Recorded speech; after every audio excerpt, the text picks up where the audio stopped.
Tecnologia, gestão, inovação e experiência. Hoje nós trazemos um profissional que tem um pouco mais de 19 anos no mercado aqui em Campo Mourão. Ele é médico infectologista e também muito atualizado, especializado em medicina hiperbárica. Nós vamos trazer vários pontos relacionados à saúde e também gestão. Antes de mais nada, eu gostaria de falar do nosso patrocinador, Alfaiataria São José, moda masculina de alto padrão para homens. Eu uso São José e recomendo. Agora sim recebo, aqui no O Especialista Podcast, o Dr. Rodolfo Polizelli. Ele vai compartilhar um pouco da sua trajetória e vamos falar muito sobre saúde e inovação. Fica nesse episódio que eu tenho certeza que vai ser incrível. Então vamos lá. Dr. Rodolfo Polizelli, seja bem-vindo em nosso podcast. Rodrigo, uma satisfação estar aqui. Muito obrigado pelo convite. Você sabe que eu tenho uma paixão por podcast, né? Eu venho, desde quando eu estava na presidência da Unimed e na pandemia, pós-2020, nós tínhamos que levar informações aos pacientes. E nós tínhamos essa limitação pelo isolamento social. Nós não podíamos fazer ali um corpo a corpo ou fazer palestras, né? E foi quando eu inaugurei, em 2021, o podcast da Unimed Campo Mourão, em que eu era apresentador junto com o pessoal do marketing, né? O Lucas, que me ajudava ali no apoio. Então já tem bastante habilidade. Eu tenho algumas gravações, inclusive se procurar no YouTube, tem alguns podcasts realizados, né? Um deles com o Dr. Haroldo Calacini, inclusive. Olha. E então eu tenho uma afinidade muito grande pelo podcast. Gosto. Que legal, agradeço a participação. A gente consegue colocar nossas opiniões de uma maneira mais aprofundada, né? Não fica somente na superficialização do assunto, muitas vezes, né? É uma oportunidade que muitas vezes o pessoal tem de conhecer o nosso trabalho e conhecer como fazemos e por que fazemos. Por exemplo, você citou a medicina hiperbárica, né? Muita gente ainda tem muita dúvida sobre o que é a medicina hiperbárica, onde ela pode ser empregada, riscos, benefícios, se o caso dele é indicado ou não. Então, o podcast é um momento também que a gente pode aprofundar um pouco sobre isso, por que eu trouxe ela para cá, que ela, né, como que ela me ajuda e como eu a utilizo para os meus pacientes e também, assim, falar um pouco sobre gestão. Também sobre a própria infectologia, o que eu passei até, né, que é uma especialidade ali que está à frente das pandemias, daqui tivemos uma pandemia muito agressiva, que foi o Covid, então eu estava por um acaso na presidência da Unimed, então eu pude viver muito intensamente aquilo. Perfeito, doutor. Então hoje nós recebemos aqui o Rodolfo, que já tem uma certa intimidade com os microfones, tá? E ele vai esclarecer para nós tudo sobre a infectologia, medicina hiperbárica, que é um assunto que muitas pessoas têm dúvida.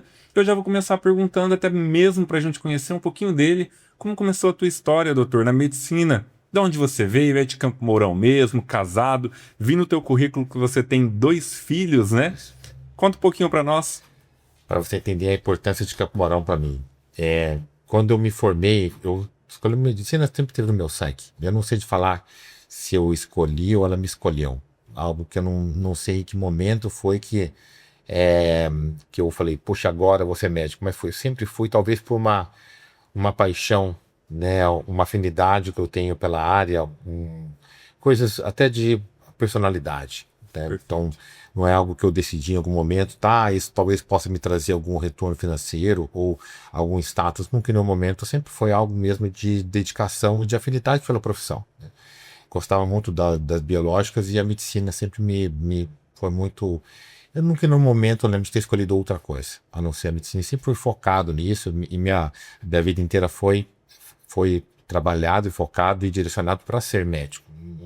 Não lembro de, em nenhum momento, algo que me desviou desse caminho. Pensar em outra coisa, né? Nunca pensei em outra coisa. Em 95, com 17 anos, eu passei na faculdade de medicina. Na época eram poucas faculdades, né? Eu tinha 17 anos. Eu lembro que tinha apenas uma faculdade de meio de ano. Na verdade, 2, que uma era Vassoura, do Rio de Janeiro, e a outra era Uberlândia. Não tinha essas faculdades de meio de ano. Eu lembro que eu fui fazer um teste, né? Vou fazer um trainee, e eu passei meio de ano, nem finalizei, né? Na época estava estudando para fazer Federal do Paraná, Mas falei, não, nem finalizei. Falei, vou ficar em Vassoura, vamos fazer, né? Uma faculdade hoje muito conceituada e de destaque nacional. E eu fiz, na época, com 17 anos, me formei com 23 anos. E você vê que interessante, até então eu fiz parte da minha formação durante a graduação pensando em ser otorrino. Olha, Né? otorrino. Pensando em ser Ótima otorrino. área, eu também conheço alguns bons profissionais aqui em Cambará. Temos aqui em Campo Mourão bons profissionais. Eu lembro que eu fui direcionado para ser otorrino. E quando foi em 2021 que eu me formei, eu não passei em otorrino, não sei também te contar por que eu não passei. Me achava muito, muito capacitado, tinha estudado bastante à época, acabei não passando. Sabe aqueles momentos que você se questiona na vida, poxa Deus, por que eu não passei, né? O que Isso aconteceu? foi em 2021 ou 2001? 2001. 2001, né? Isso. Porque eu não passei e falei assim, vou voltar para casa, para casa da minha mãe. Lá eu vou estudar, vou restabelecer emocionalmente, né? E tava morando aonde, doutor? E aí eu sou de Arapongas, Paraná. Vou para casa da minha mãe. Eu acho que não tem fonte da juventude ou lugar melhor para a gente se restabelecer, né? Perfeito. Eu voltei para casa da minha mãe e foi um ano maravilhoso, né? Foi espetacular morando com minha mãe, estudando para residência. E lá foi um dos plantões que eu fui dar, que eu conheci até então a minha futura esposa, em Arapongas. Olha, lá em Então, Arapongas. a gente brinca que às vezes eu voltei para Arapongas para conhecê-la, né? A mãe dos meus filhos. Obrigado. Doutora Andréia, para quem não são conhece. que são minhas paixões, o amor da minha vida, dos meus dois meninos. Depois que você tem filhos, você entende que amor é inconstitucional, né? E foi com eles que eu aprendi o que é. E aí nos relacionamos, começamos a namorar e cada um foi para um canto fazer residência. Eu fui para São Paulo, na Emílio Ribas, fazer infectologia, no estúdio de infectologia Emílio Ribas, e ela foi para Botucatu fazer oftalmologia. Aí quando foi em 2007, né, nós finalizamos, e aí começamos a pensar para onde nós íamos. Eu acredito assim, eu falo isso para os meus alunos, né? Acho que dentro nós vamos falar sobre o que eu faço, acho Sim. é interessante também que, vou te falar já de adiantado, que parte do que eu faço é da aula. Sempre foi uma coisa que eu gostei muito, e repassar o conhecimento, eu acho muito importante. E eu lembro muito de quando eu era jovem, tinha 17 anos, ou estava começando a faculdade, ou com 23 anos, quando estava saindo, 21 anos, saindo da residência, eu senti muita falta de um mentor, de um tutor, alguém que pudesse orientar, sei lá, poxa, olha, fica atento para isso ou para aquilo, talvez você fizesse um curso de gestão, talvez você entender um pouquinho mais da parte de contabilidade, eu acho que vai te ajudar muito. E que é tão comum hoje em dia, né? Mentor, coach também. E eu sentia muita falta disso, alguém que me orientasse ali no começo, os caminhos. E eu lembro que a escolha, da infectologia, foi nesse sentido, foi algo emocional, não foi algo racional. Quando eu voltei para Arapongas nesse ano, que eu conheci a Andréia, né? Eu lembro que fui dar um plantão, outros plantões. Eu lembro que eu estava a gente fazia ali igual recém-formado, fazia um pouquinho de dinheiro para sobreviver e estudar com as provas de residência. Pegar mais o clínico geral mesmo, né? Eu lembro que no momento tive um paciente grave e chegou um infectologista. Ele era o cara assim que chegava para resolver. Ele tinha um conhecimento absurdo de medicina e era tido como o cara que resolvia os problemas. E eu lembro que eu vi ele trabalhando. O paciente chegou grave, ele fez um diagnóstico de um choque séptico. Ali ele já fez toda a conduta, entubou, uma autoridade, sabe, um conhecimento assim. Eu falei, rapaz, acho que é isso que eu quero. É isso que eu quero da minha vida. Ser alguém que possa fazer realmente, não que os outras especialidades não façam, mas a infectologia eu digo que é uma especialidade muito diferenciada, né, nesse sentido, porque você tem, além de ter um espectro de ação muito grande dentro da infectologia, você pode lidar desde pacientes no consultório com pacientes gravíssimos. Você pode simplesmente fazer uma UTI sem dificuldade nenhuma. Então tem um espectro de ação muito grande dentro da clínica médica. E eu falei assim, puxa, eu quero fazer isso, algo que realmente eu possa fazer muita diferença. Não é fazer um pouco, mas muita diferença na vida das pessoas. E ser o cara que sim, é o cara que veio para resolver. E aí começou, veio essa ideia, a partir comecei a dali. acompanhar com ele, por dali, começar com ele, falei, cara, eu sempre pensei em otorrino, mas realmente me encantou muito, né? E dali eu comecei a fazer infectologia e escolhi que eu queria fazer infectologia no Emílio Ribas, que é o maior instituto de infectologia do país, tem que ser. Quiçá da América Latina.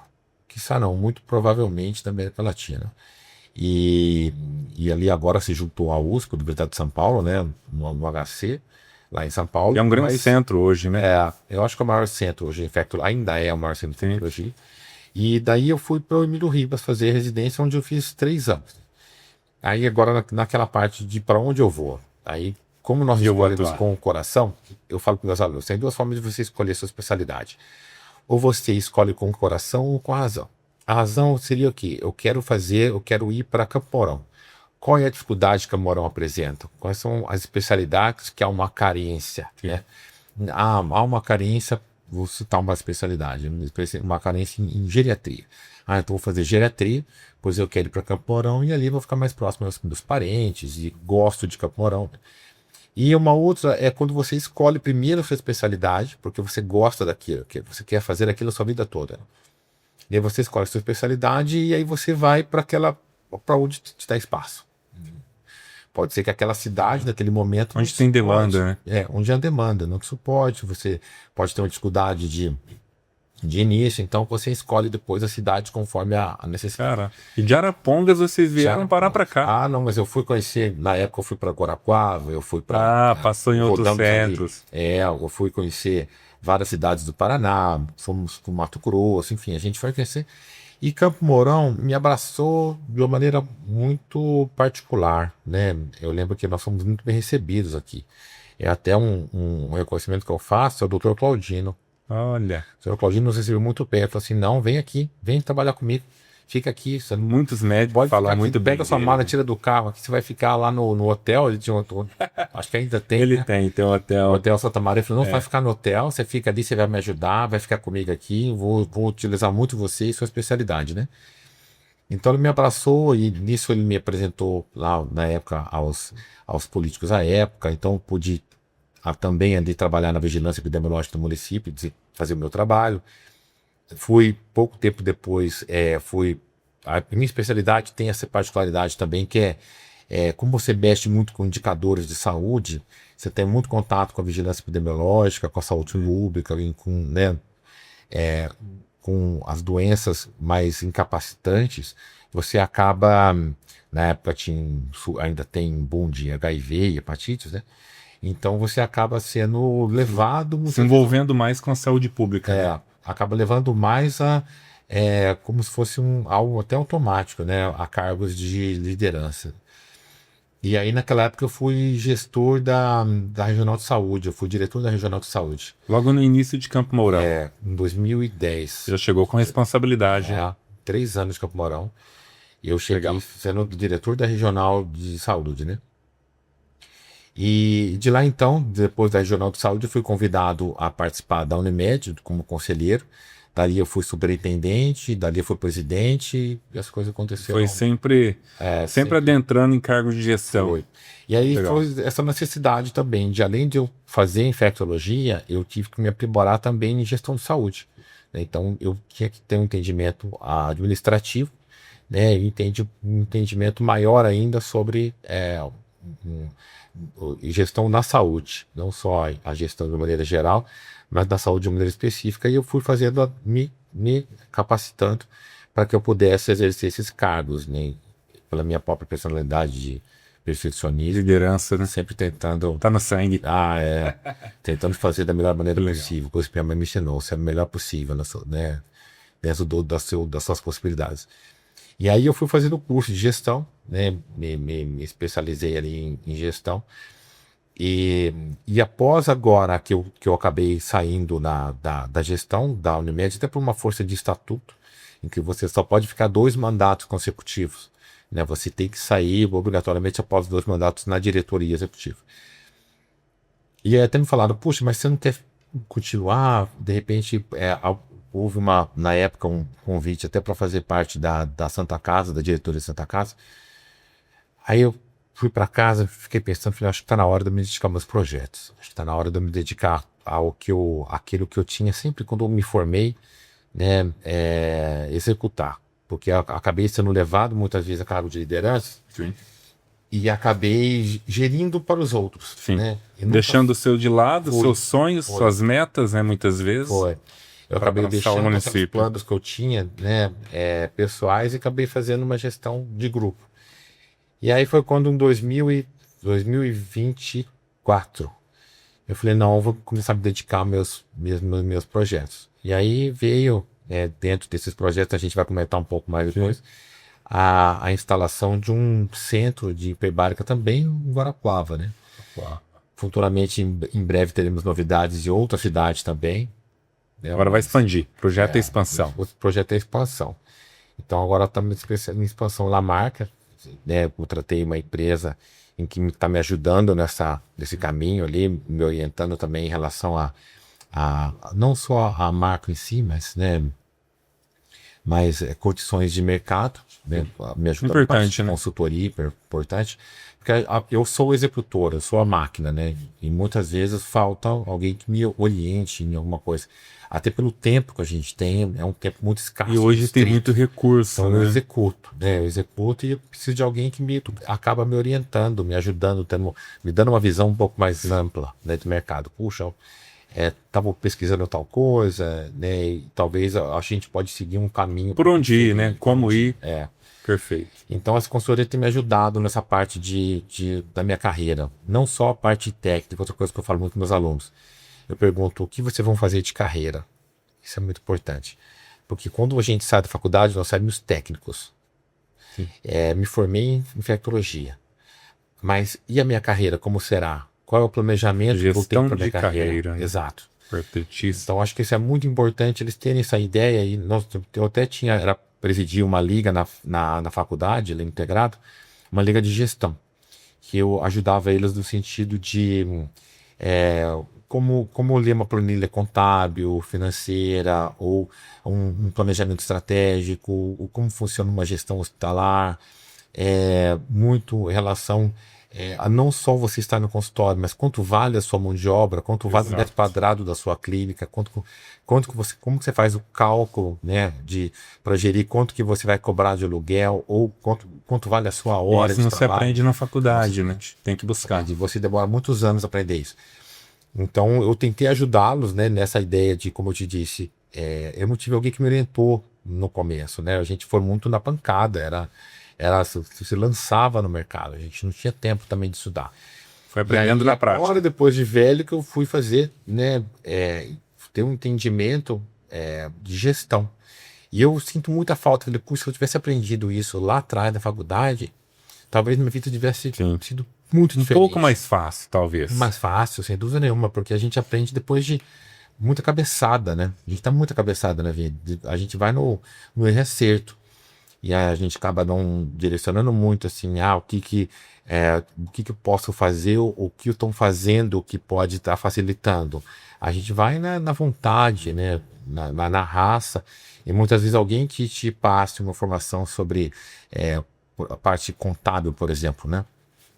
Vem cá, vamos fazer uma MEI, talvez você fazer uma pessoa jurídica, né? Para os recebimentos e te ajuda muito. E eu não tive isso, eu estava tentando ajudar eles nesse sentido. Por isso que eu acabei voltando.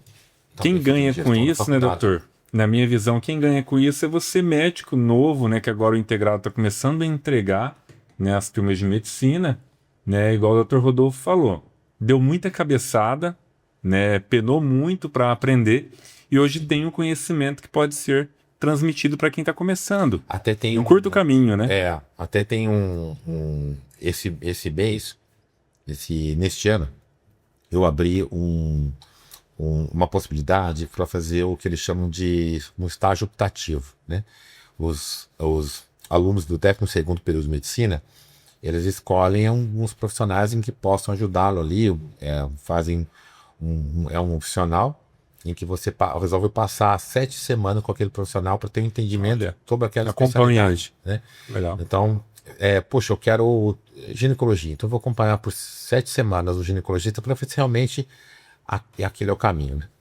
E aí até o Thiago Lordani, que é virou amigo, né? Mas um interno, foi passar e falou assim, puxa, não tinha ideia, nem de longe, que nós teríamos que os bastidores funcionam dessa forma.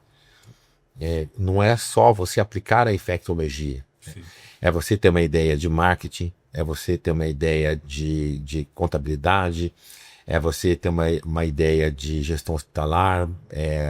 Então você ter uma ideia mais ampla, porque isso vai te exigir um certo momento, né? Perfeito. E aí, se você puder conversar de igual para igual, por exemplo, tem entendimento o que o contador está falando, você tem entendimento o que o diretor está falando. Pelo menos uma base, né? Tem uma base, né? Sim. O que o diretor está falando, puxa, eu entendo um pouco para não ser enganado. Acho que Isso é legal mais também. importante. Esse fato do conhecimento, até eu que trabalho com comunicação, quando você pega um profissional que ele tem um entendimento, ou pelo menos ele sabe aonde ele quer ir, aonde ele quer chegar, o que ele almeja na carreira, é bem mais fácil de você entrar no acordo, né? Porque já tá longe daquela época que quando o médico se formava, já tinha ali uma fila de espera esperando por ele, né?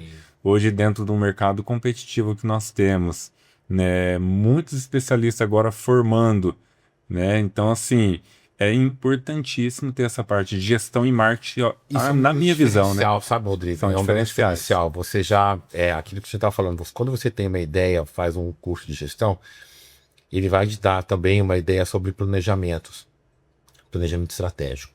Por exemplo, eu adquiri o hábito, não tinha, mas eu adquiri o hábito, por exemplo, de planejar não só meus anos, os 3 anos seguintes, mas fazer planejamentos, vários planejamentos que eu planejo o meu dia seguinte.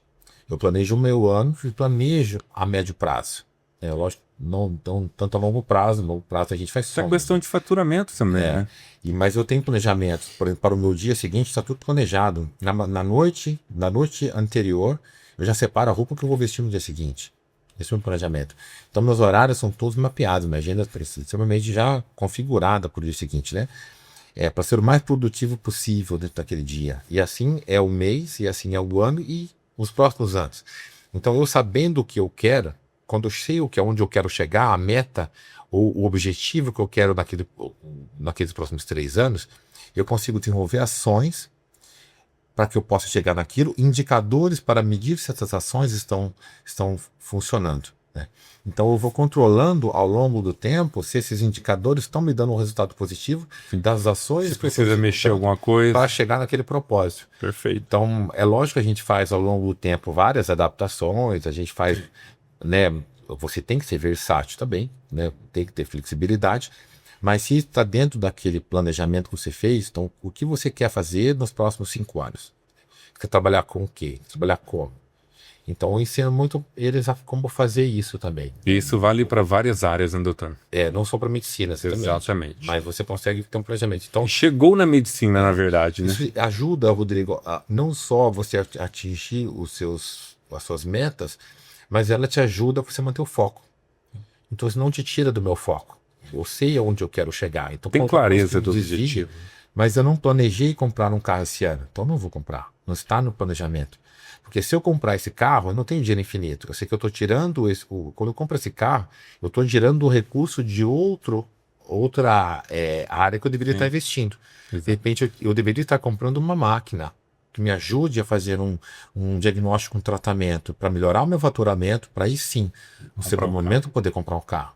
E não simplesmente me formei, nossa, vou comprar uma BMW agora, eu estou ganhando melhor. E A síndrome da BMW né? acontece muito. Puxa, eu vou comprar uma caminhonete, acabei de me formar, Sim. vou comprar uma RAM. Mas, a pessoa quer encurtar aquele sonho logo, né? E Pô, meu sonho eu vou comprar. Poderia estar usando muitas vezes para financiar a sua carreira, investir na sua carreira.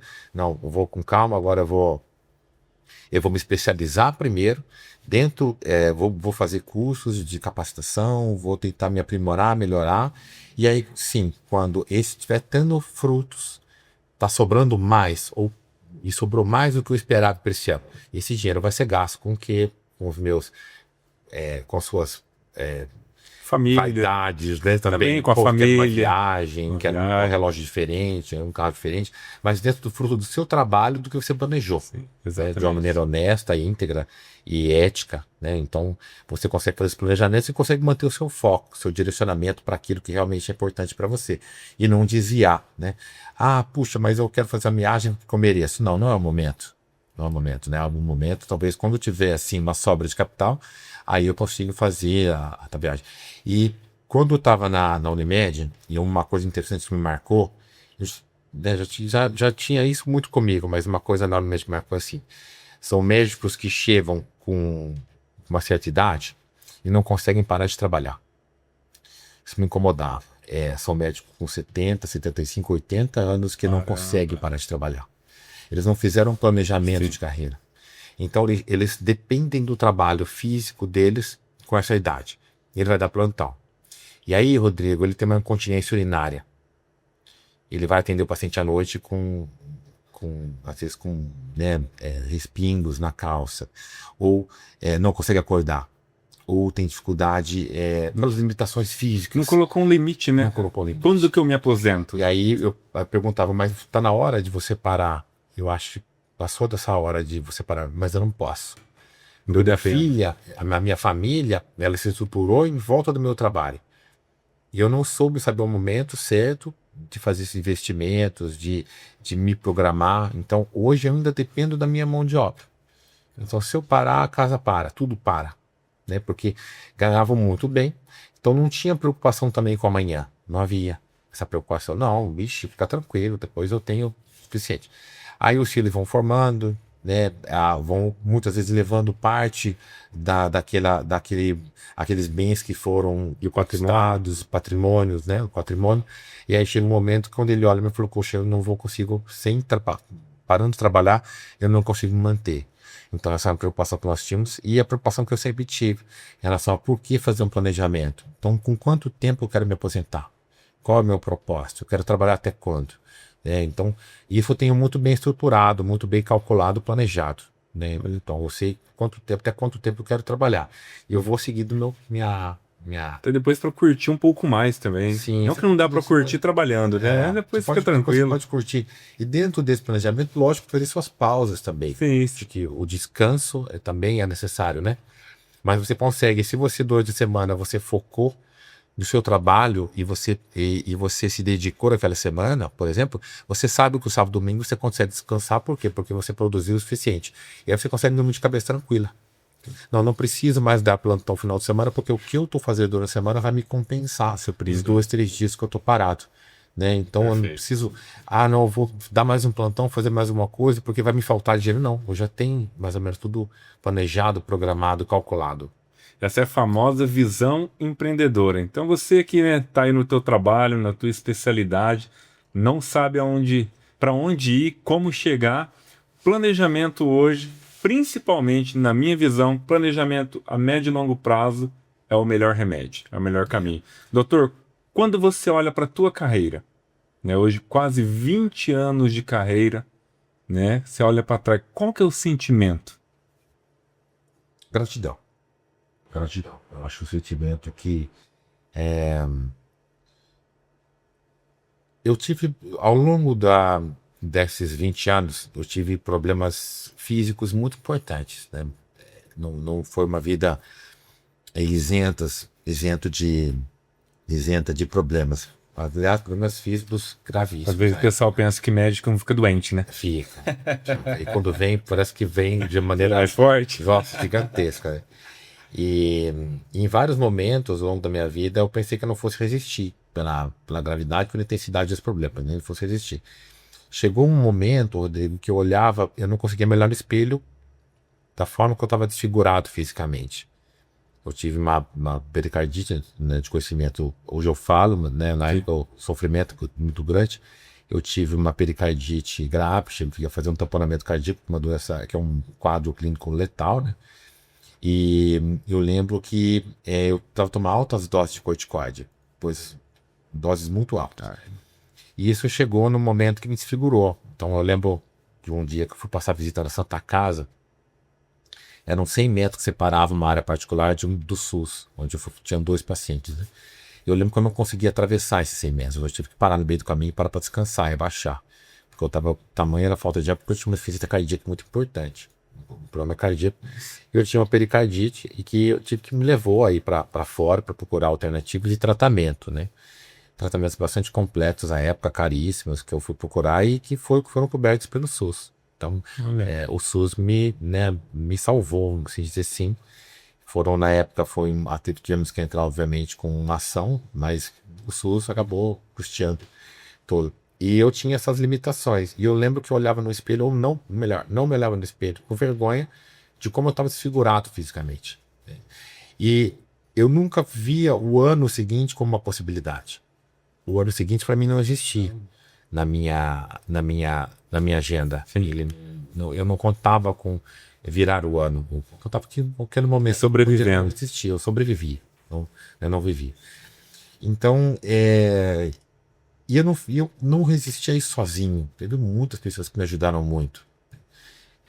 A Deus, acima de tudo, que me permitiu, né, estar vivo para que eu concretizasse todos aqueles sonhos que eu tinha. E eu lembro quando eu estava nessa dificuldade, a saúde bastante debilitada, eu me apeguei muito à minha família. Foram minhas âncoras, né? Então eu lembro que assim, eu não posso deixar meus meninos dessa forma. Então, Dali que veio a força. Talvez se eu não tivesse filhos, talvez tivesse tido outro desfecho. Mas eu lembro que eles foram minha luz ali, foram meus guias, né? Ali você norte. encontrou força para continuar. Foi onde eles me deram força para continuar e eu sabia que precisava fazer mais, né? Lutar com aquilo. A gente ficava muito tempo em UTI, internado. Eu lembro que meus parceiros de UTI, cada dia que eu acordava era um diferente. Perdia, né? Obitava muitas vezes. E toda manhã eu agradecia pela possibilidade de estar vivo de novo. Então isso foi marcado. Forte, né? Conviver nesse meio, sabendo que também tinha essa possibilidade. Então eu agradecia todos os dias, eu acordava de manhã e agradecia por estar vivo mais aquele dia. E que ele estava me dando uma nova oportunidade de eu lutar e me reconstituir. E eu sempre acreditei em que eu poderia me refazer, me reinventar, e as células do meu corpo seriam renovadas. E aquele problema ia um momento ia se dissipar. Eu sempre acreditei nisso. Ao contrário dos médicos que me tratavam, eu acreditava nisso. Tinha um cardiologista que eu falava assim, ele falava, infelizmente você vai ter que trocar de profissão. Você não pode mais ser infectologista, porque você vai lidar com doenças infecciosas, você não vai mais conseguir segurar o seu filho no colo, você vai ter dificuldade, muitas limitações, né? E o que você tem é o que tem. Eu sinto muito. É o que tem para hoje. Eu tava realmente... Como que fica o psicológico, doutor? Nossa, é devastador. Devastador. Por isso que eu te falo... O preparo psicológico tem que ser muito forte. Eu não tinha uma perspectiva de futuro nenhuma. Né? Então, e hoje, estando vivo, com saúde, e me sinto muito bem fisicamente, né?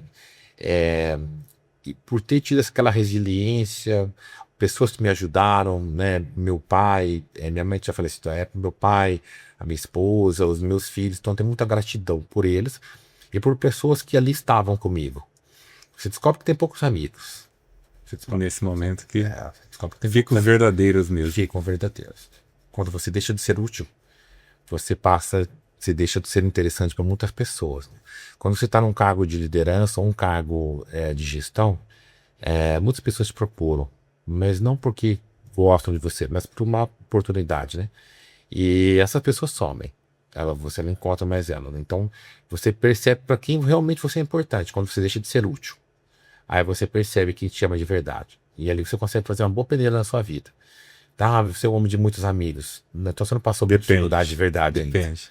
Porque boa parte dos amigos irão te abandonar quando você mais precisar. Então você acaba selecionando. Você faz uma boa seleção da sua vida. Os seus amigos vão caber muitas vezes na palma da mão. Mas foram aqueles que realmente, quando você precisou, você deixou de ser útil, né? Esses dias eu mandei para um amigo uma frase que assim, que a mulher, ela nasce sendo amada, o homem não, ele tem que conquistar o seu espaço. Né? Ele tem que lutar pelo seu espaço. Ele não é nada aos 15 anos. A mulher é uma rainha aos 15 anos, né? O homem conquista o seu espaço. E aí, quando você resolve, você tem que ser útil, você tem que ser produtivo. Essa sociedade exige de você. Quando você não é produtivo, você deixa de ser algo interessante. Então, você é, muitas vezes, Mediante a sociedade, né? na sociedade. Então, quem ama de você de verdade, que é a sua família, vai estar ali contigo. Para tudo, acredita em você, né? Mas a grande parte, você deixa de ser uma pessoa relevante. E quando você... É isso, assim, obrigado por compartilhar a sua história, né? Realmente muito forte. E hoje, qual que é o valor, né, que você dá hoje pelo fato de estar vivo, estar atuante, podendo compartilhar também o seu conhecimento com as pessoas? Rodrigo, quando você está do outro lado da cadeira, eu fui médico durante muitos anos, né? Quando você está do lado da cadeira, você olha para o médico que te atendeu. No caso, eu fui visto por cardiologistas, né? Você é o cardiologista, infectologista, anestesista. E você olha para ele e fala assim, que tipo de atendimento que eu quero dar ao meu paciente? Ali você analisa, quando você está sendo atendido, fala, eu não quero dar esse atendimento para o paciente, ou esse atendimento que eu quero dar para o meu paciente. Você consegue entender um pouco mais sobre o que o seu Tá paciente do outro sente. lado da cadeira. É lógico que eu não desejo para nenhum médico se ficar doente, precisar de atendimento. Mas ali, quando você está como paciente, você entende a real importância do trabalho que você faz, né? Às vezes um gesto, às vezes um toque, às vezes uma palavra que faz, parece no primeiro momento que não, mas faz total diferença no seu paciente. Você pode encher o Acolhida, né? paciente de Fato que esperança, você acolhe o ou você paciente. pode afundar o seu paciente, Sim. com uma palavra mal interpretada. Então, quando você está com o paciente, você pensa muito, analisa muito isso, né?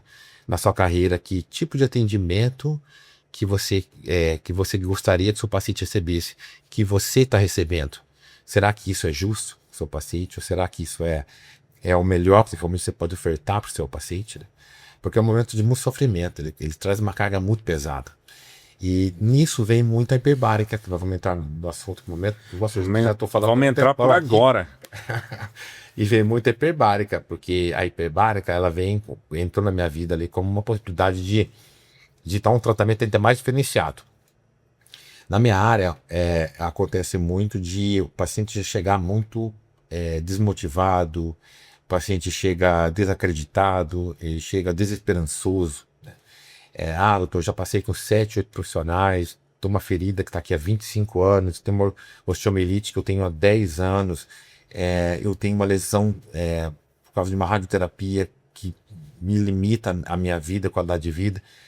E como que você pode me ajudar? Então chegava de uma maneira muito sensível, né? E a hiperbárica veio muito nesse momento. Eu conheci ela quando estava na faculdade ainda, né? Na residência.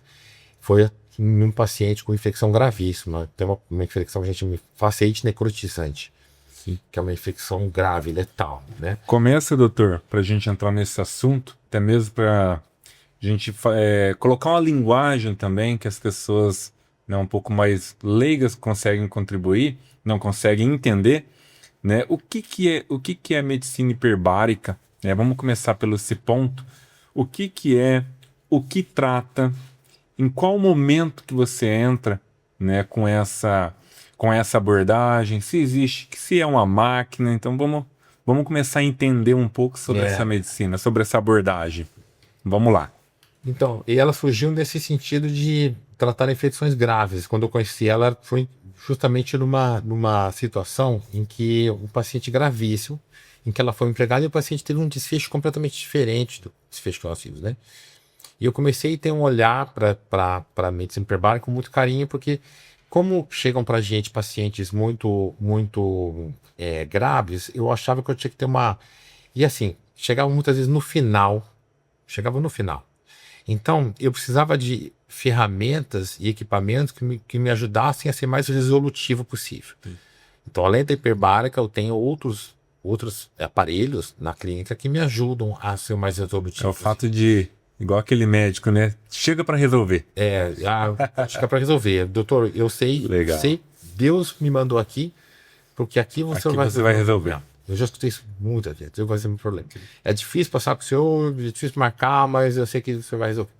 E a medicina hiperbárica vem nesse sentido que é uma máquina, na verdade, né? é uma máquina selada, são câmeras, existem duas formas, a monoplace e a multiplace. Monoplace é para um paciente, multiplace para muitos pacientes. Em que você recebe um oxigênio a 100%, uma pressão atmosférica de 2 a 3 vezes mais alta. Mas qual o objetivo disso? Nós temos um entendimento assim, na atmosfera nós temos em torno de 21% de oxigênio. Quando a gente oferta um oxigênio a 100%, quer dizer que você está esperando somente um oxigênio puro. Isso faz com que todas as suas hemoglobinas, dentro do seu sangue existem hemoglobinas. Hemoglobinas são os glóbulos vermelhos que eles chamam. Esse glóbulo vermelho é quem carrega o oxigênio. O que o oxigênio para a gente? Ele é o combustível, ele é tudo. Ele é o alimento, ele e uma molécula de glicose se juntam, fazem um ciclo chamado ciclo de Krebs dentro da mitocôndria e ali gera energia. Você só anda porque você tem energia. Tá?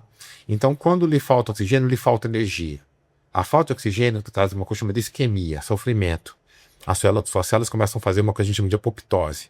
Começam a se matar, porque elas não têm alimento. Por falta de oxigênio, que gera energia. Perfeito. Então, se existe um órgão, por exemplo, um fígado, que começa a sofrer uma falta de oxigênio, algumas células escolhem morrer para que outras recebam oxigênio que não está chegando de maneira suficiente. A gente chama de necrose, que é perda de tecido. Necrose com o tecido morre, né?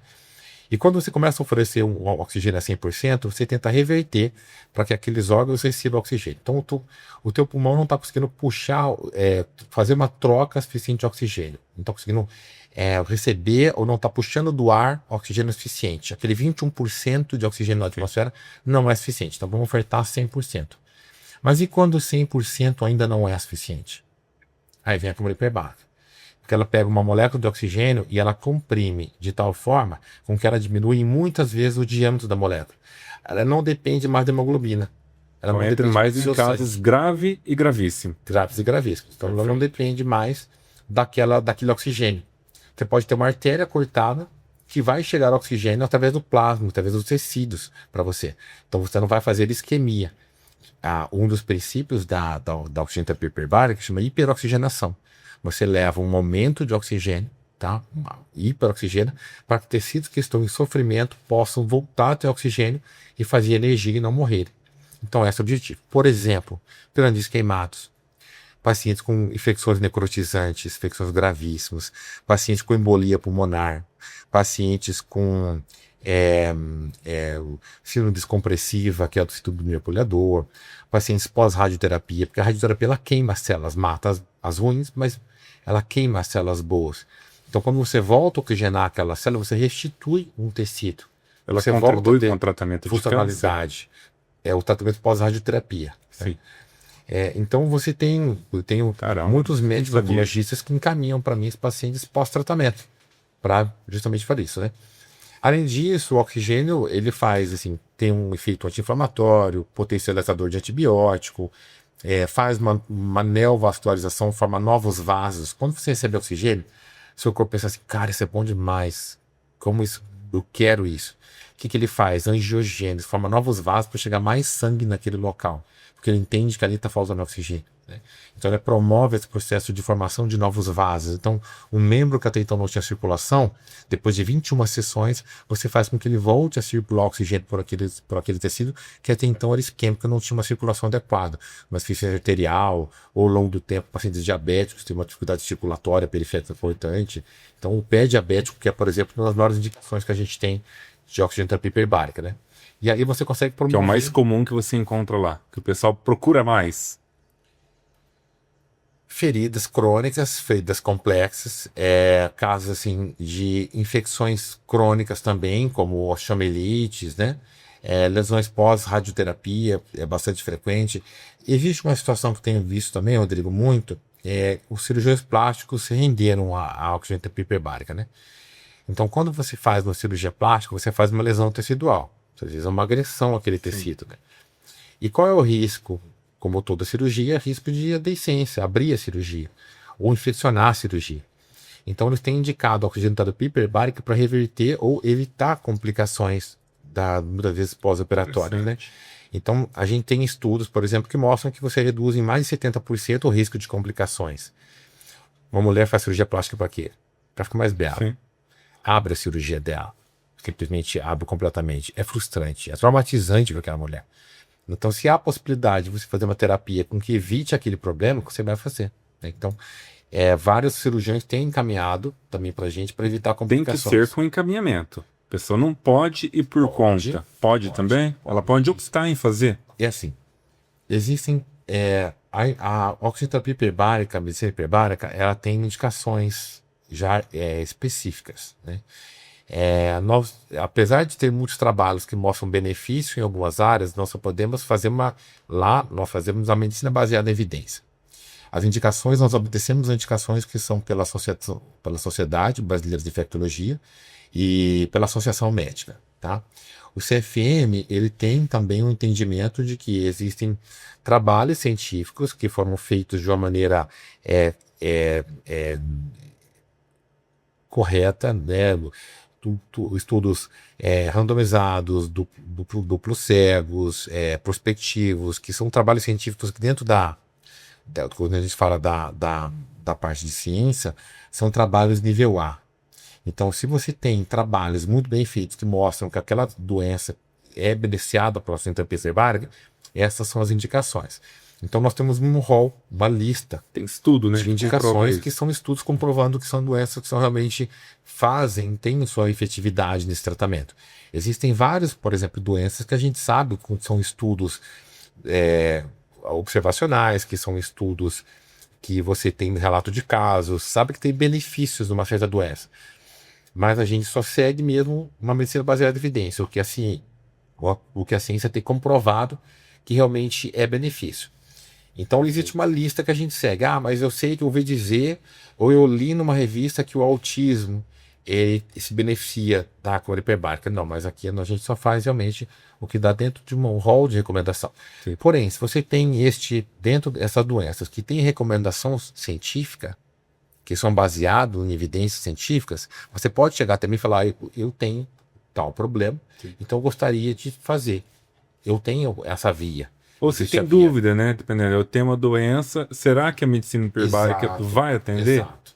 Também é uma opção, tem esse caminho que o paciente chega diretamente para a gente e fala assim, olha, eu tenho feridas na pele, lesões. Será que essas feridas são beneficiadas com a oxinoterapia hiperbárica? Ou não, essa ferida infelizmente não mostra que a doença autoimune seja beneficiado pela medicina hiperbárica. Não. Ou sim, essa ferida crônica, que é uma infecção crônica, presença de biofilmos, bactérias ali. Se a gente tratar a hiperbárica, tem muito efeito nesse sentido, a gente pode reverter essa ferida. Então, é lógico que cada caso é analisado de uma uma análise bastante individual, que pode ser sim encaminhado pelo especialista, mas também há uma abordagem direta. Então sempre a gente deixa, e aqui você vai deixar o meu contato no final, sim. A gente fala assim que a melhor maneira de você saber se a sua doença tem realmente uma indicação é você procurar um profissional que é ético, seja eu, outro profissional, mas ético, capacitado, que tenha conhecimento sobre o assunto, que sabe indicar para você se essa doença ela tem um benefício ou não, né? Porque acontece assim, Rodrigo, os pacientes têm grupos, eles não há mais ignorância. Hoje tem muita informação para todos. Né? Hoje você tem meios sociais, você consegue. O pessoal busca no chat também, né? Tem uma dúvida muito rápido. Joga no chat, o chat entrega uma resposta. E aí o que acontece? Mas eles têm grupos em que de repente eles veem que uma das pessoas do grupo destoou daquilo que eles têm observado. Poxa, mas tá todo mundo aqui há anos sofrendo com problema, mas você curou. O que está acontecendo? Não, eu fiz tal coisa. Então a gente percebe que as pessoas vêm procurado porque têm visto resultados em outros pacientes. A prova social. Puxa, você tratou flores de tal? Tratei, ficou ótimo, né? Então, será que o meu caso também não dá para né? Então, e que eu acho que é o melhor marketing que existe. É o boca marketing do resultado. Do resultado, perfeito. Tá? Existe então, alguma... Eu tenho uma dúvida aqui, doutor, só para mim não perder o gancho, tá? Existe alguma infecção que o antibiótico, por exemplo, não funciona e que o oxigênio vai resolver? É complexo, mas vamos lá. É muito complexo, né? Não, mas é assim, ó. Quando você precisa, você emprega um antibiótico, ele chega por uma circulação, uma corrente sanguínea. Tá? Ele chega junto com uma vascularização adequada. Quando você não tem uma vascularização adequada, o antibiótico não chega. Você precisa promover uma vascularização adequada para ele. Só uma coisa que eu quero reforçar, ela não funciona sozinha, tá? Ela funciona com um conjunto de ações. Ela funciona junto com o cirurgião vascular, junto com o ortopedista, se for o caso, junto com o nutricionista, tem o estomaterapeuta, tem o médico infectologista. É um conjunto de ações que você faz, porque não existe uma coisa milagrosa, sozinho vai resolver, não. Então aquele membro do paciente tem uma insuficiência vascular. Ele vai acompanhar com o vascular, que já fez todas as condutas que deveriam ser feitas, ou desobstruiu, de todas as formas e não resolveu. Tudo que ele poderia fazer, ele fez. O paciente não tem evolução. Vamos para a primeira hiperbárica junto, né? Vamos fazer a medicina hiperbárica. Vamos auxiliar esse processo que já está no limite. Então, o paciente, não adianta eu também tentar fechar uma ferida de um paciente que está desnutrido. Não há substrato, não há alimento suficiente para ele fechar os tecidos, para ele fazer um processo de cicatrização. Então, o antibiótico, precisa de um antibiótico específico. Sem aquele antibiótico específico, a gente não consegue. Mas onde que ela entra? Por exemplo, tem várias classes de antibióticos que ela potencializa. Ela melhora em muito o benefício daquele antibiótico. Além daquele processo que eu falei para você, que é uma nova circulação tecidual, em que você promove uma nova circulação de sangue ali, que leva mais nutriente, que leva mais antibiótico, né? Então ela tem em vários momentos, uma cascata inflamatória que ela potencializa. Ela aumenta a concentração de imunoglobulina, ela melhora a função dos macrófagos, ela diminui a adesão de neutrófilo em parede de vasos. Então ela faz vários benefícios anti-inflamatórios, potencializa antibióticos, promove a chegada de mais nutriente e oxigênio naquele tecido. Então ela é algo adjuvante que vai no processo que está desordenado.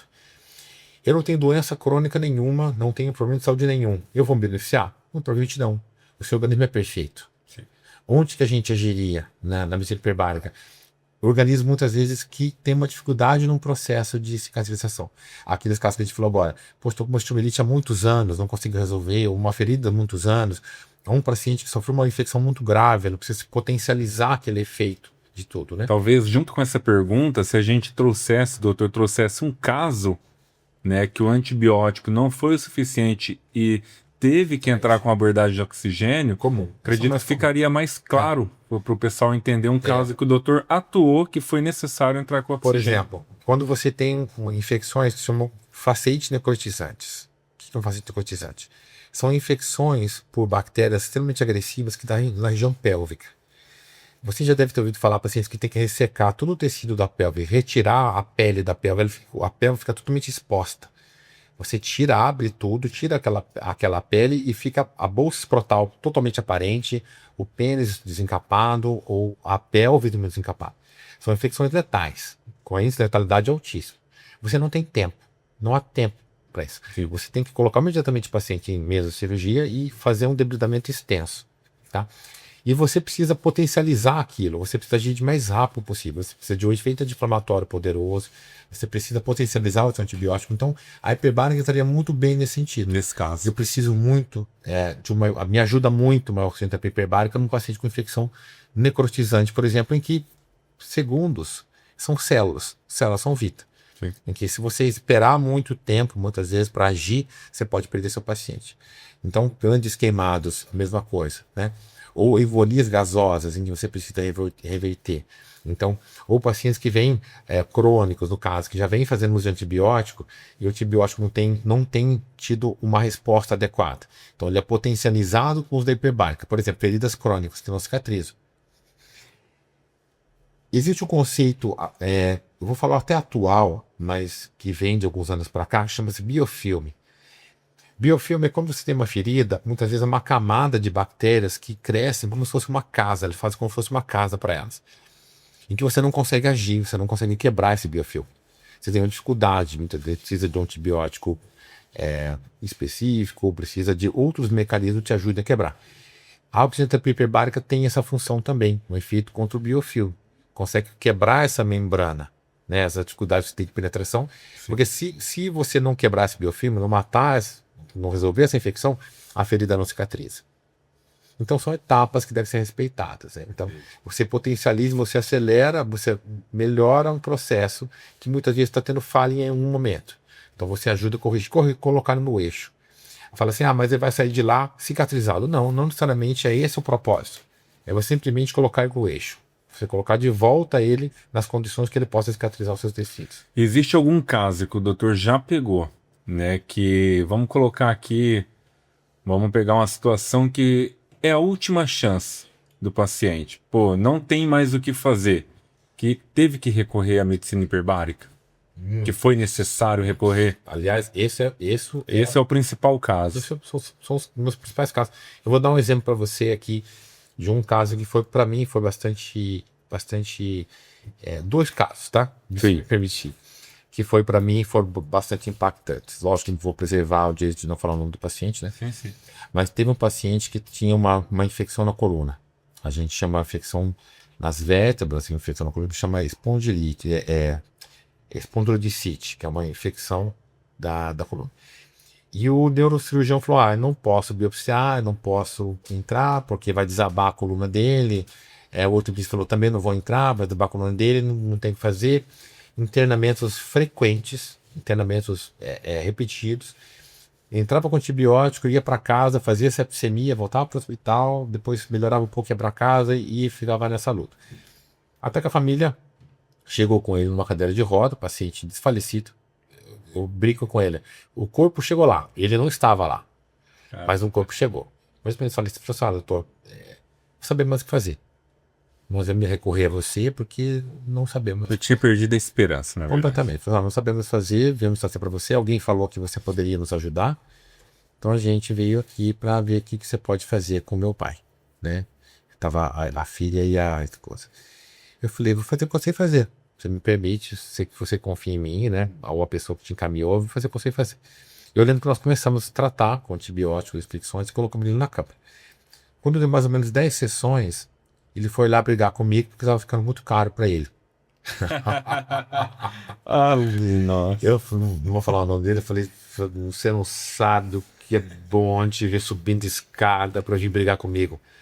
Que bom, Ele né? Porque você não lembra que você veio aqui comigo pela vez? Eu falei, não. Eu vim aqui pela vez que você veio. Você não estava aqui. Você veio, o seu corpo veio aqui, você não veio. E aí ele ficou tão cegado, assim, ele não tinha noção, né? Só. Então, olha lá. Então você consegue reverter situações, né? Então, hoje ele está ótimo. Ele foi recente comigo no consultório e estava muito bem, né? Retomou a vida, a sua função social, trabalho, sexual, né? Então, muito, muito contente. Em outro caso, que também é um caso muito interessante, foi uma senhora que chegou, ela tinha no câncer de colo de útero e ela fez radioterapia. E essa radioterapia no local queimou completamente a mucosa vaginal dela. E ela, com isso, ela sentia muita dor. Ela não podia mais ter relação sexual, porque lhe incomodava muito a região vaginal. E, de uma maneira consequência disso, ela perdeu o marido, porque ela não podia ter relação sexual com o marido. O marido acabou se afastando, né? E acabou separando. O casamento rompeu. Rompeu. E ela foi num médico, né? Um médico que eu admiro muito aqui em Campo Mourão, o Dr. Edson Michalkiewicz. Gosto muito do Dr. Edson. Ele considerado um parceiro, um amigo. Sabe? Respeito muito o trabalho dele. E ele falou assim, você já fez caminho hiperbárico? Eu falei assim, o que é isso? Ele falou assim, aí, inclusive é um cara de tal nível de conhecimento e um cara que um dos motivos que eu admiro, se ele não sabe uma coisa, ele vai estudar sobre aquilo. Ele não fica no achismo. Não funciona porque eu não conheço. Às vezes a gente vê com frequência, né? Se não deve funcionar, eu nunca ouvi falar, não deve funcionar. Sim. Às vezes existem alguns colegas que pensam sós, assim, mas não é a maioria. Mas ele falou assim, eu não sei o que é. Eu lembro que eu vi ele num congresso de medicina hiperbárica. Estava no congresso, eu vi ele no congresso. Eu falei assim, eu via que aprender um pouco mais sobre isso. Olha, só para aprender. Falei, porra. E a área dele, se eu não me engano, é oncologia, né? Diferenciado, Você é um cara diferenciado. E aí ele chegou para ela e falou, por que você não faz? Tenta fazer, eu acho que vai te ajudar muito. E ela foi. Quando deu mais ou menos 10 sessões, ela quis marcar comigo. Eu não tinha terminado o tratamento, né? Ela, assim, visivelmente muito emocionada, dizendo que ela não sentia mais dor. Que ela podia ter relações que ela não sentia mais dor. Tinha revertido o problema dela. Por ela contou, aí sim ela me contou a história dela, né? Com detalhes, assim, né? Sim. Então, assim, é emocionante. Você voltar a trazer a funcionalidade para aquela pessoa. Muitas vezes trazer a vida de volta. O problema você traz. Tá entendendo? Então, É por isso que, Incrível. assim, hoje, quando você comentou isso, chegamos a esse ponto para falar assim, se há alguma coisa que eu tenho é gratidão. Deus me deu muita saúde agora, né? Ele me reverteu um problema que eu tinha, para que eu possa proporcionar situações do que me proporcionaram quando eu estava doente. Que possa realmente trazer impacto Você diferente das lembra da pessoas. tua história, né? Nossa, muito forte. Quando você pega uma situação dessa, Imagina disso. Quando você se coloca do outro lado, você vê a importância de um não só um tratamento efetivo, mas de uma palavra de apoio, de uma esperança, você espera no mínimo um tratamento digno, sabe? E você analisava muito isso. Será que eu estou sendo justo com meus pacientes, né? Que vêm até que me procurar, muitas vezes tem pacientes que percorrem 2, 3, 4 horas para vir até a minha clínica para ficar comigo 30 minutos. e é uma informação que ela precisa chegar. Porque assim, quanta coisa pode ser evitada, né? Um exemplo assim, na sua experiência como infectologista, né? Não sei se o doutor, quantos pé diabéticos, né? Daria de reversão de amputação. Temos muita amputação. Dá para ser evitado com a câmara, né, Porque hiperbárica. assim, às vezes, eu falando, o pessoal fala assim, mas é você falando porque você tem uma. Então, assim, veja o Google. Só você, eu falo para muitas pessoas, dá uma olhada no Google e vê o relato das pessoas que estão ali. E aqui em Camorão só o doutor tem. Só eu tenho. Aqui, só eu tenho. Assim, convênio com o Unimed, convênio com o SUS, né? E hoje quem tem plano na Unimed consegue esse tratamento. Consegue, é contemplado pela contemplado. É. Que bacana. Eu anotei aqui, doutor, uma pergunta, né? Porque quando se trata da área da saúde, né? A gente tem que tomar cuidado também no que pergunta. Mas vamos lá. Qual que é a atitude comum das pessoas que parece inofensiva, mas coloca a vida em risco? Quando falamos de infecção. Se automedicar. Sem dúvida. Automedicação. Automedicação. Automedicação é perigosíssima. É perigosíssima, porque parece algo ser inofensivo. Mas a gente estuda, não é à toa que eu faço 3 anos de infectologia para escolher o antibiótico adequado para cada tipo de infecção. É uma escolha muito precisa, muito fina. É algo. Não precisa 3 anos você estudar para escolher um antibiótico, sendo que a vizinha falou que aquele antibiótico é bom. Por que eu faria 3 anos se a vizinha falou que aquele antibiótico é bom? Porque mexer com antibiótico.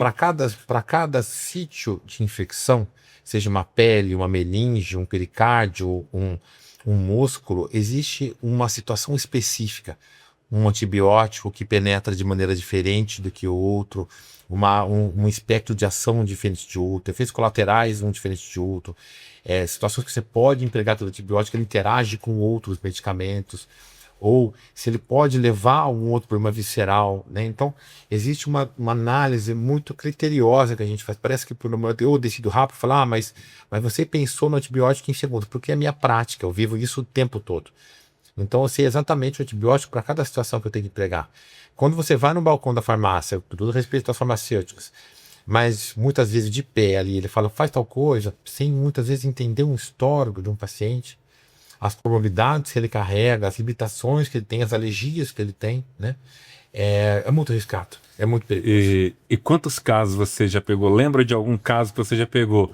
Que era uma infecção simples e por ter sido recomendado um antibiótico errado virou um problema. Incontáveis. Eu não teria nem como te numerar isso. Isso aí é quase que uma rotina diária, né? Cara, casos de pacientes que vêm usando um antibiótico que achou que era o adequado porque alguém indicou, ou resolveu para aquela pessoa, né? E às vezes é uma doença completamente diferente, né?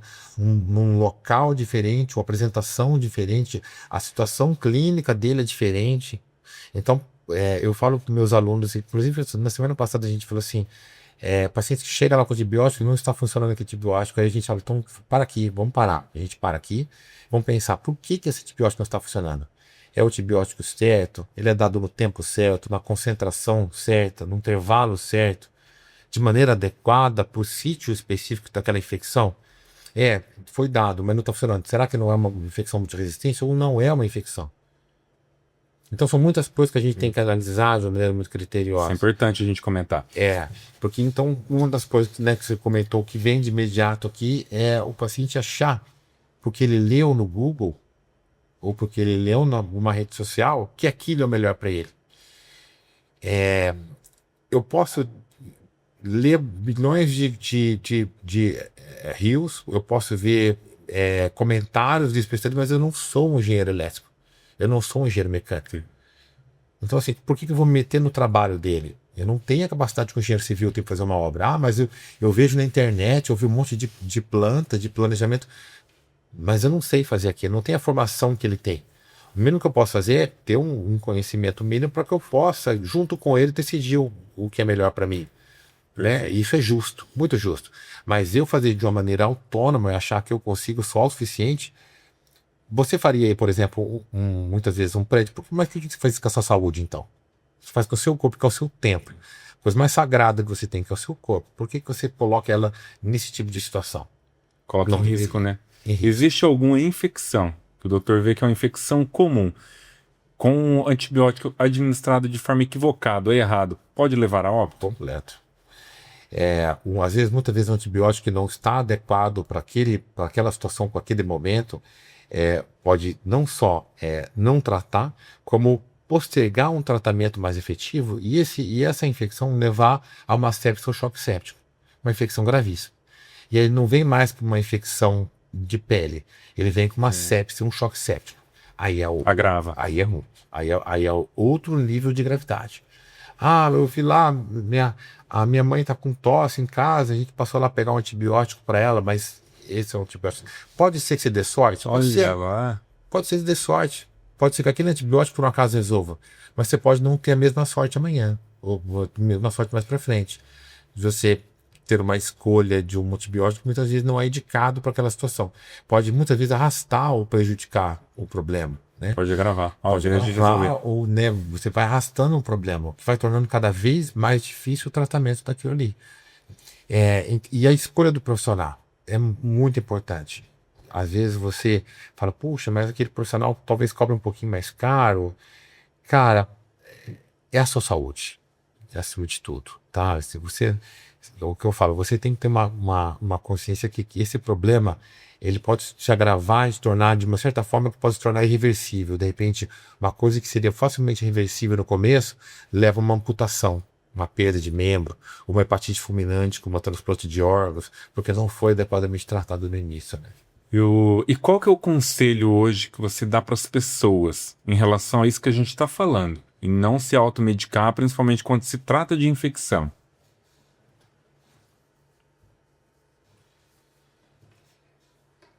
Sempre vá precocemente, nunca espere a doença evoluir, primeiro, tá?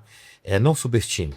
Não subestime a doença. Minha febre, vou esperar, ela vai passar, vai melhorar, não subestime. Por exemplo, quando a gente pegava a Covid, não é no primeiro, segundo dia que se agravava, era no quinto. Que se você pegasse, era no primeiro, segundo dia, teria outro prognóstico, uma evolução completamente diferente. Mas como ele chegou já quando estava faltando ar no quinto, sexto dia, eu tenho um campo de ação extremamente limitado agora. Para trabalhar. Agora o seu pulmão já foi comprometido 70%. Entende? Talvez se eu tivesse tratado ele no primeiro, segundo dia, ele teria uma outra evolução. Então, não subestime os seus sintomas. Né? Às vezes, eu não trato meus filhos. Sabe por quê?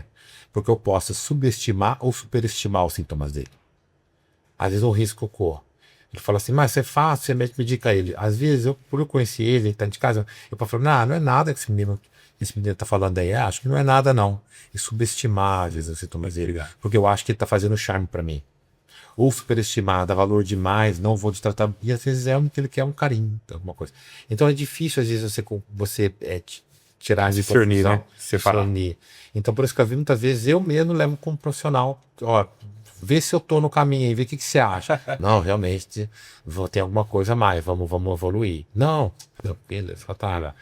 Entendeu? Então eu levo muitas vezes para ele. Então, você não subestimar a sua doença, tá? Pode ser que você tenha, como disse há pouco, pode ser que tenha sorte. Pode ser que você seja 8 dos 10 que evoluíram bem. mas de repente você pode estar entre 2 dos 10 que não vão evoluir bem, que poderia ter mudado completamente esse prognóstico se você tivesse procurado o médico precocemente. Segundo não tente fazer o diagnóstico, mesmo que você tenha acesso à internet, fazer o diagnóstico, porque o Google falou que muito provavelmente isso é tal coisa. A medicina ela não é uma matemática, ela não é fácil, ela não é algo simples, em que este mais este é igual a este. A mesma doença ela pode ter apresentações totalmente distintas em mim ou em você. Então, às vezes, quando você coloca dentro de um chavão isso, mas isso é igual a isso, e infelizmente... Achando que é uma fórmula, né? Acho que uma fórmula, ou a rede social, às vezes, confunde nesse sentido, não é isso, mas isso com certeza é igual a isso, então vou tomar tal coisa, muitas vezes não é. Então, existem nuances, né? Que eu falo para meus alunos, às vezes o tipo de dor, para cada dor, o tipo, muitas vezes, a maneira com que ele mostra a dor para mim já é maneira diferente. Quando ele mostra a dor é assim, é diferente. Quando ele mostra a dor assim, é diferente. Quando ele mostra a dor assim, é diferente. Quando ele mostra a dor assim, é também diferente. Então, para cada maneira com que ele mostra a dor de cabeça, eu chego pode ser um tipo de dor. Sinusite, que é diferente de uma enxaqueca, que é diferente de uma neurite. Aí entra a importância da anamnese, né? Esse processo da anamnese, saber o histórico dele, saber o histórico familiar, saber e essa dor de cabeça vem há quanto tempo, não simplesmente colocar dentro de uma análise superficial.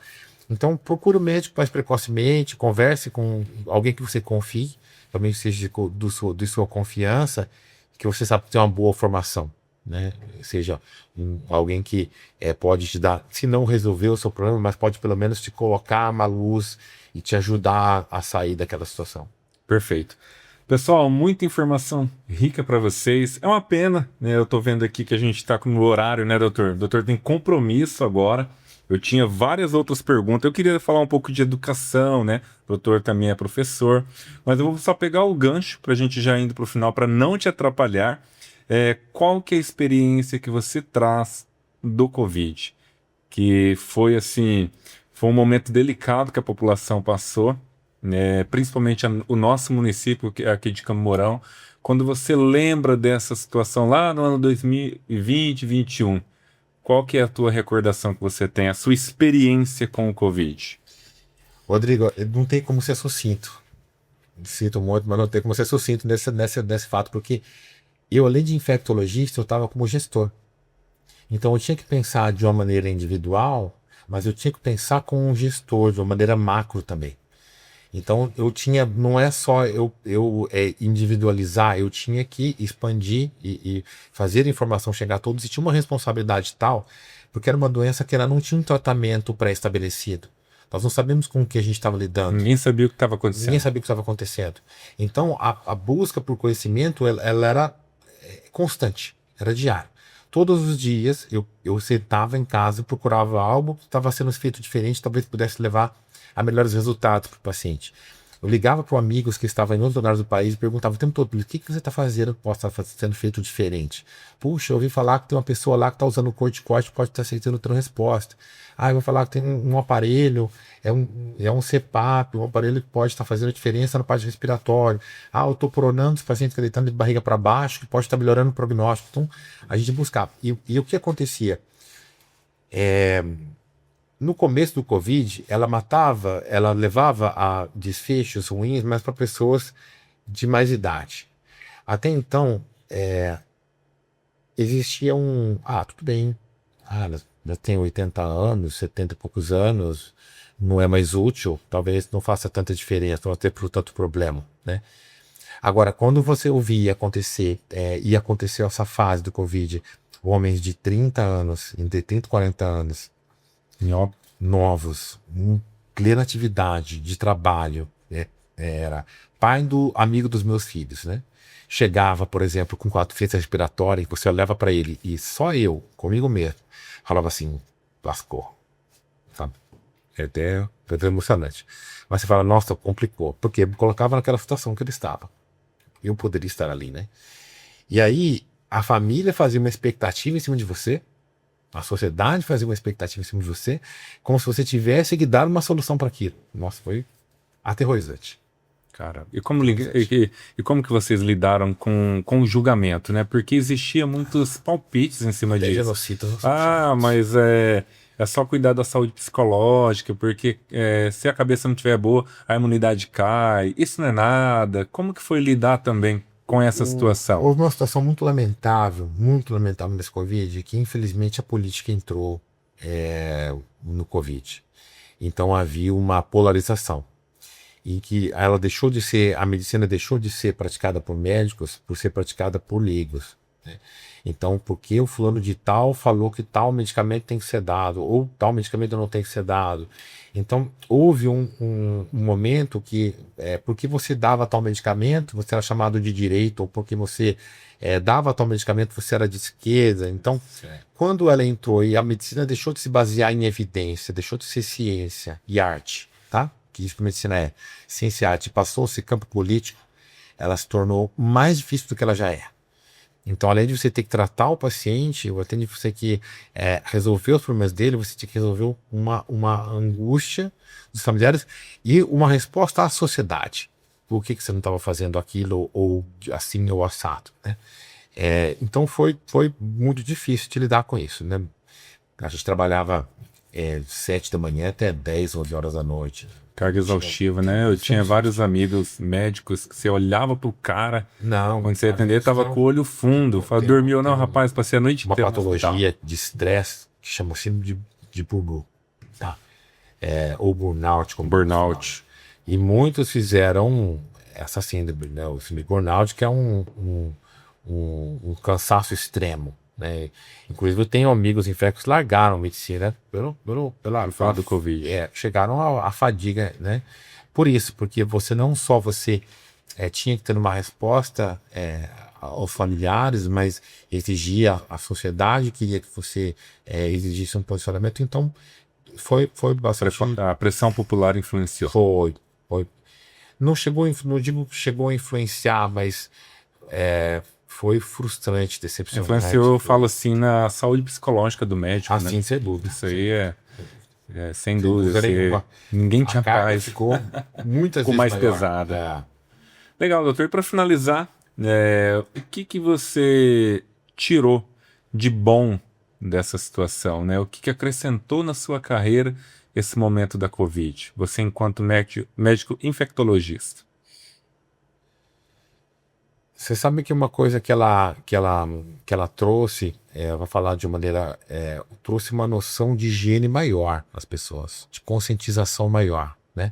Sobre lavagem de mãos, sobre contatos físicos, sobre proximidade, estar doente, não ir para lugares em que tem pessoas contaminadas. Então, essa conscientização de saúde coletiva, ela foi maior. Ela trouxe um pouco de mais conscientização para as pessoas, sabe? A gente vê que mudou um pouco a rotina das pessoas nesse sentido. Hoje eu percebo pessoas que às vezes estão com a gripe, tá usando máscara.